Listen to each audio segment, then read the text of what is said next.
बाजत आवेला रुनु झुनु बाजन घुमरत आवेला निशान ए लाल घुमरत आवेला निशान ए लाल नाचत आवे पाचा रंगावा समधिया हो बिहसत दुलरुद माद ए लाल बिहसत दुलरुद माद ए लाल कहवा बैठाइबो मेरो नो जुनु बाजन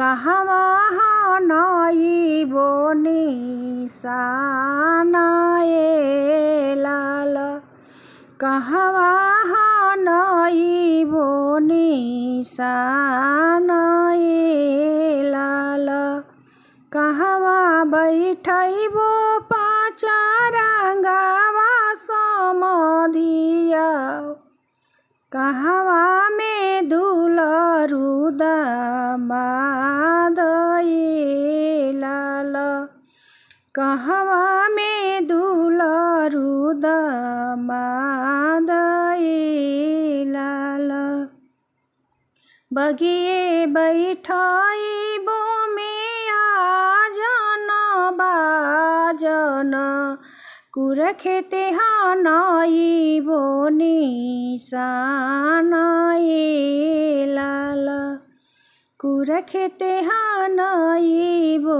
निशान ए लाल दुआरे बैठाइबो पाचा रंगावा समधिया हो दुआरे बैठाइबो पाचा रंगावा समधिया हो मड़वे में दुलरुद माद ए लाल मड़वे में दुलरुद माद ए लाल काले समदबो में आजन बाजन काले समदबो निशान ए लाल काले समदबो निशान ए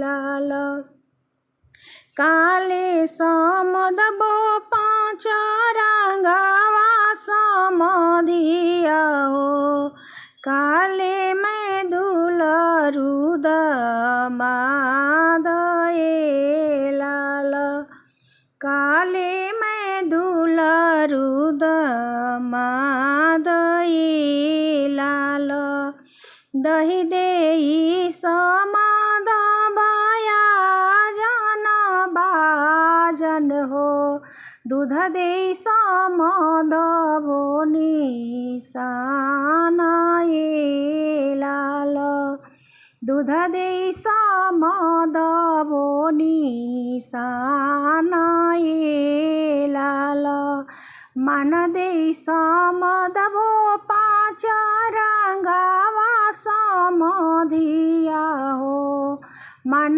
देई समदबो पाचा रंगावा समधिया हो धिया देई दुलरुद माद ए लाल धिया देई दुलरुद माद ए लाल कहवा के हो मौलिया जिन्हें बाग लगायो कौन राजा के बेटी फूल बिन आई